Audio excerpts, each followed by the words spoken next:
مسیح خداوند میں آپ سب کی سلامتی ہو۔ آپ سب کو gospel of salvation church ministry کی جانب سے ایسٹرن ڈائیوسس اور میری فیملی کی جانب سے آپ سب کو عید قیامت المسیح مبارک ہو۔ گلے کی خرابی کی وجہ سے میں پھر بھی کوشش کروں گا کہ چند باتیں جو خدا کے کلام کی ہیں میں آپ کے درمیان شیئر ضرور کروں گا۔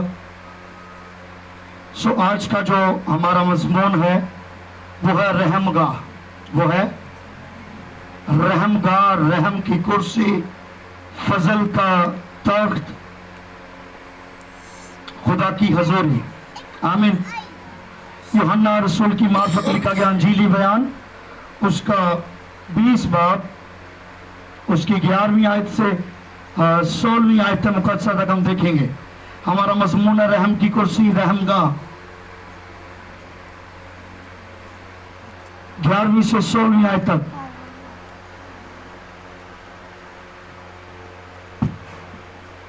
تاکہ کلام مقدس میں لکھا ہوا ہے، یوحنا نبی کی معرفت لکھا گیا انجیلی بیان، اس کا 20واں باب، اس کی 11ویں آیت سے 16ویں آیت تک لکھا ہوا ہے۔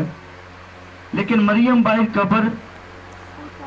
قبر کے پاس کھڑی روتی رہی، اور جب روتے روتے قبر کی طرف جھک کر اندر نظر کی تو 2 فرشتوں کو سفید پوشاک پہنے ہوئے، ایک کو سہرانے اور دوسرے کو پیندانے بیٹھے دیکھا جہاں یسوع کی لاش پڑی تھی۔ انہوں نے کہا اے عورت تو کیوں روتی ہے؟ اس نے ان سے کہا اس لیے کہ میرے خداوند کو اٹھا لے گئے ہیں اور معلوم نہیں کہ اسے کہاں رکھا ہے۔ یہ کہہ کر وہ پیچھے پھری اور یسوع کو کھڑے دیکھا اور نہ پہچانا کہ یہ یسوع ہے۔ یسوع نے اس سے کہا اے عورت تو کیوں روتی ہے؟ کس کو ڈھونڈتی ہے؟ اس نے باغبان سمجھ کر اس سے کہا میاں، اگر تو نے اس کو یہاں سے اٹھایا ہو تو تو مجھے بتا دے کہ اسے کہاں رکھا ہے تاکہ میں اسے لے جاؤں۔ یسوع نے اس سے کہا مریم۔ اس نے مڑ کر اس سے عبرانی زبان میں کہا ربونی، یعنی اے استاد۔ خدا ان کے کلام کے پڑھے اور سنب اس کی برکت ہو۔ شکریہ بھائی صاحب، خدا آپ کو برکت ہے۔ کلام مقدس میں سے ہم سیکھ رہے ہیں کہ رحم کی کرسی، رحم کا خدا کی تخت گاہ۔ دیکھیں جب ہم کلام مقدس میں سے عہد کے صندوق کو دیکھتے ہیں تو عہد کا صندوق جو ہوتا، مثال کے طور پر یہ میز جو ہے یہ عہد کا صندوق ہے، اور اس عہد کے صندوق کے اوپر ایک اس طرف ایک کروبی فرشتہ بنا ہوتا اور ایک دوسری طرف، اور ان کے اوپر سونا مڑا ہوتا، اور سونے کے ساتھ فرشتے بنائے جاتے۔ اور کلام میں لکھا ہے کہ وہ فرشتے کرتے کیا کہ ایک پر سے اپنے منہ کو چھپاتے اور دوسرا پر جو ہے اس عہد کے صندوق کے اوپر بڑھائے ہوتے۔ اس طرح والا فرشتہ وہ ایسے بڑھاتا اور اس طرح والا فرشتہ بھی وہ اپنے پر کو عہد کے صندوق کے اوپر بڑھاتا، لیکن جو درمیانی حصہ ہوتا، جو ایک فلیٹ سیدھا سا حصہ ہوتا، وہ رحم کی کرسی کہلاتا ہے، وہ فضل کا تخت کہلاتا ہے، وہ خدا کی رحم گاہ کہلاتا ہے، وہ یہوہ خدا کی حضوری کہلاتا ہے۔ سو کلام مقدس میں سے ہم جب دیکھتے ہیں کہ خدا نے جب عہد کے صندوق کی ترتیب بتائی تو خدا نے موسیٰ سے بڑی مختلف باتیں کی۔ خدا نے موسیٰ سے کہا کہ موسیٰ جب تو عہد کا صندوق بنائے تو اس کے اوپر کے کیا کرنا، بالا پوش بنانا، یعنی اس صندوق کا جو اوپر جسے ہم ڈھکن کہتے ہیں، اس ٹھنگ کا جو ڈھکن ہے اس کے اس بالا پوش پر تمہیں 2 کروبی فرشتے بنانے ہیں۔ کون سے فرشتے؟ کروبی فرشتے۔ اور یہ کروبی فرشتے کیا کریں گے؟ یہ اس صندوق کو اوپر سے رحم گاہ کو ڈھکیں گے۔ رحم گاہ کو کیا کریں گے؟ ڈھکیں گے۔ میرے ساتھ نکالیے ذرا احبار کی کتاب، احبار اس کا 23 باب، اس کی 14ویں آیت۔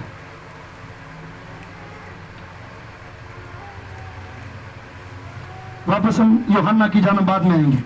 احبار کی کتاب اس کا 23 باب 14ویں آیت۔ جی بھائی صاحب۔ اور جب تک تم اپنے خدا کے لیے چڑھاوا